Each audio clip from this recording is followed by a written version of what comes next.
In today's video, I'm going to teach you how to use Google Sites to make a portfolio in 2025. This is perfect for beginners who want an easy way to showcase their work online.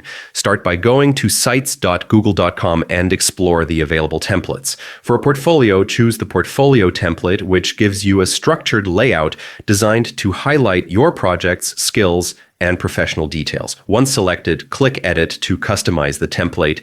Change the text on the homepage to include your name and a brief introduction, and adjust sections for projects, skills, and contact info. You can add images, files, or even embed videos to create an engaging experience. Use the Google Sites tools to adjust layouts, fonts, and colors to match your style or branding. Preview your site to see it from a visitor's perspective and make sure everything looks perfect.